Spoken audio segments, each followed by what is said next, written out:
So, where do I begin? Devil May Cry 1 was awesome. It was cool, it was exciting, most importantly, it was fun. So what did Hideki Kamiya do to follow it up? Not a damn thing. He wanted to move on to other projects as Devil May Cry was pretty much an accident. Neither Kamiya nor his team Little Devils had a part in the sequel, so the game was being made by a completely different team with a new, unidentified director. This is just a fancy way of saying that there was no director, and Capcom told Hideaki Itsuno to direct the game about 5 months before it was finished. According to the producer, DMC2 was supposed to be bigger than the first game, which is why it's 5 missions shorter. But the areas are bigger, the puzzles are downplayed, and the camera was reworked to allow better action scenes. And here's an artist's rendition of that third statement. Now these changes were made based on surveys that the devs handed out, which is a pretty good way to improve a sequel. But trust me, this game is not an improvement. When marketing the game, they decided to partner with Diesel Clothing because I'm still working on that one. So naturally, while recording, I used Dante's alternate costume, the Diesel costume, because it's Devil May Cry 2, I have to have fun somehow. Also, this game has 2 whole campaigns because people wanted to play as Trish in the last game, and before you ask, no, I did not play both Dante and Lucia's story for this. Why? Because not a single person has ever played 18 missions of Devil May Cry 2 and said, great, if only there were 16 more stages that included water levels with a less fun character that had worse swimming controls than the first game. Now before I start ripping this game apart, let me just say this. Everything about this game, outside of the game itself, is awesome. The cinematic intro, the action parts of the cutscenes, the character designs, especially Dante's design, many people say that's his best design ever. The Devil Trigger design, the idea for the Majin Devil Trigger, everything about it, it looks cool. So, maybe the game isn't as bad as I remember. You deceived me. Okay, enough stalling, let's just get this story over with. So the game opens up with Dante falling through the roof of a museum to help out with their bird infestation, where he meets a girl named Lucia, who tells him that they will meet again and marks a location on a random map on the wall. Did Lucia hire him? Is it just a coincidence? Is Trish on vacation? Don't ask questions. Dante then jumps off this building for no reason and meets Lucia and her mother? Matier. Matier tells Dante about an evil businessman named Arius who plans on opening a portal to the demon world to obtain the power of Argisax the Chaos in order to conquer the world. She promises Dante that if he does this for her, she'll tell him a story about his father, and Dante flips a fucking coin to decide. This gets explained later, but imagine hiring someone to do their job and even promising extra pay, and to decide they flip a fucking coin in your face. But it lands on head, so Dante goes to do something, and he ends up learning that Arius needs 4 items known as the Arcana in order to open the portal. And then, next time we see Dante and Arius, Dante just has all of the Arcana. Maybe they're at the museum in the beginning, but Matier just has them and gives them to Dante, and then asks him to help save Lucia, who Arius apparently captured. So Dante flips his coin and agrees to help. But without these items, Arius can't do shit, so in what way is he a threat? We never see him try to take these items by force. Now you're going to want to sit down for this next part.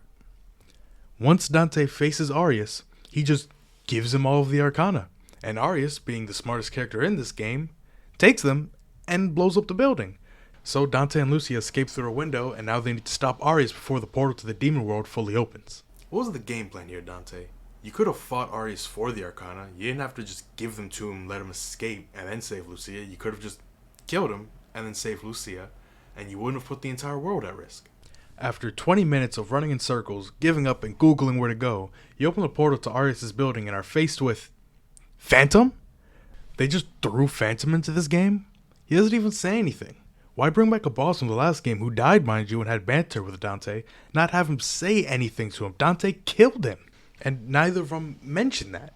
Okay, but after another session of not knowing where to go, Dante finally faces Arius, again, and it's revealed that Dante replaced one of the Arcanas with his own coin, and after a very, very dull repeat of a boss, we get one of the only cutscenes where Dante is actually cool.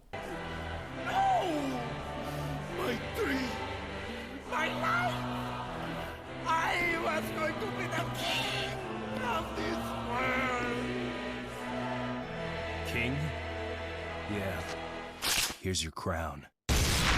But then, despite not using the right coin, the portal to the demon world opens anyway, and Lucia insists on her going in to close it because she's a creation of Arius and she's afraid that she might turn on the humans at any time.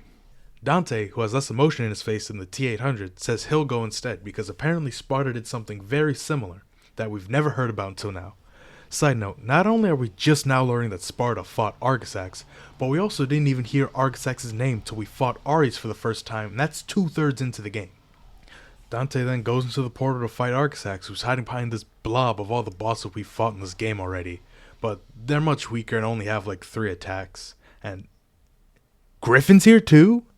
I guess if you count the blob part as a nightmare, every boss from the first game except Virgil and Mundus return. At least the nobodies didn't return. Or the Sin Scissors.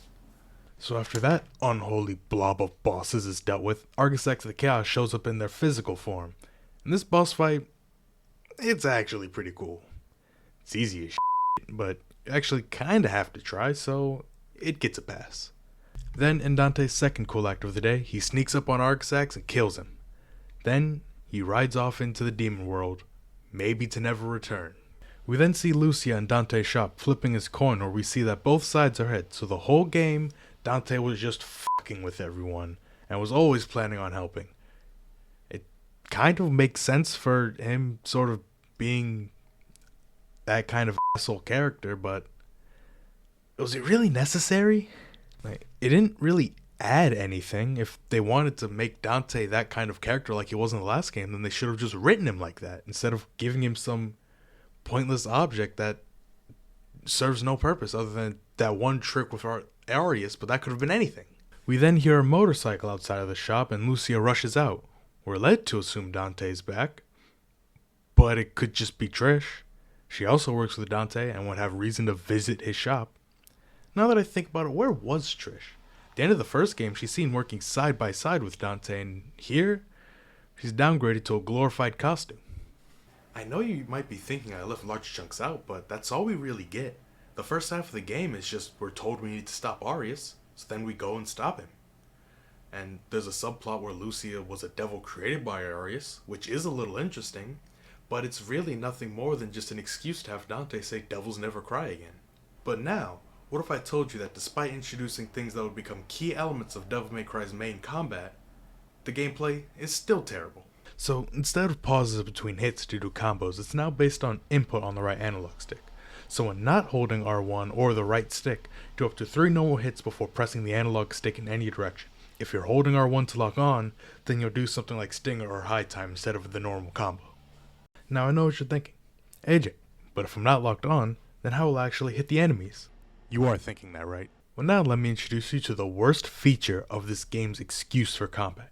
You are always locked on. As long as there's an enemy nearby, the game will lock you on to them automatically. You won't do moves like Stinger without holding R1, so it's not like easy automatic.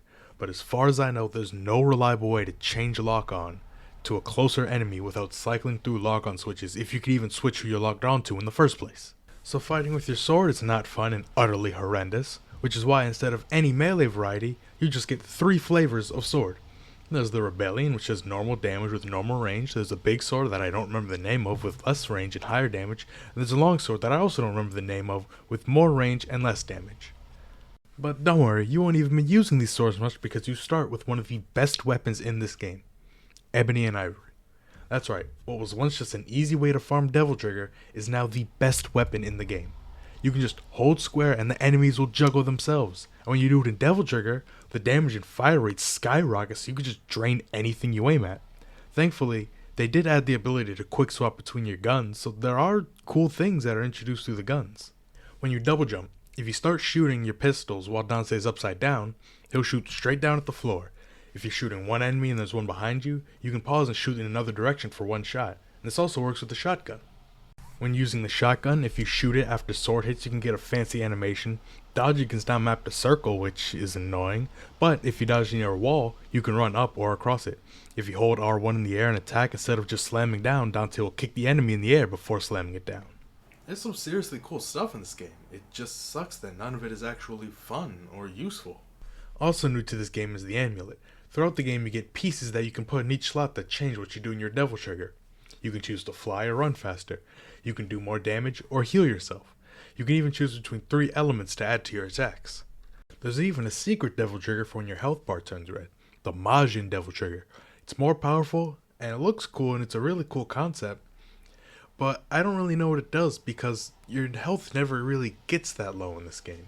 But none of that matters because of how the gameplay is in action. The camera sucks, the enemies aren't fun to fight, they can be bullied with guns, the bosses aren't interesting, the visuals look dull. I mentioned earlier how you're always locked on, right? Well, you're never going to be locked on to what you actually want to attack. There are these switches that you have to hit multiple times, and you can't even lock onto them. So if even one enemy decides to show up, you'll start swinging at them. There's even a time where you have to hit 2 of these things within a short amount of time, and enemies keep respawning. They even put some of these things in the air. Take a shot every time the lock-on works in your favor. You'll be good to drive. This game also introduced Bloody Palace, a survival mode with about 10,000 floors of random enemies, with some bosses sprinkled in usually. So take all of my problems with the combat, and multiply that by 10,000. That's Bloody Palace. Except all the difficulty that the main game lacks was put into Bloody Palace. Hordes of the most bullshit enemies mixed with the horrendous lock-on makes it very hard to get far. And I didn't have the energy to do more than 2 runs, and I didn't even get past floor 1000. This game is just boring and dull. There's no other way to put it. It's a crime that they released this. It's worse than the first game in every single way. There's no reason to play this game outside of morbid curiosity. It's not even so bad, it's good. It's so bad, it's bad. I hate this game. It's ungodly, it's annoying, it's not fun. But despite this game's failure, it soon would come back to make Devil May Cry 3, which a lot of people would say was a pretty good comeback. However, my next review will not be of Devil May Cry 3. Since I'm going through all the games, I kind of want to break it up so that I'm not only doing Devil May Cry stuff. So next time, I'm going to be reviewing a mystery game. And by mystery game, I mean no one's probably ever heard of it. I think it's something only I remember. And I really don't know. I just kind of want to review. I just wanted something to take a break between this and this. But I don't. I will get to this. And oh boy, will I get to this. But that's for another time.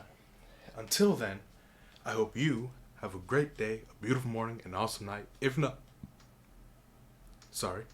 not, then I hope you enjoyed. I hope this made it a little bit better at the very least. If it is your birthday, then happy birthday. And I am going to see you guys next time. Bye-bye.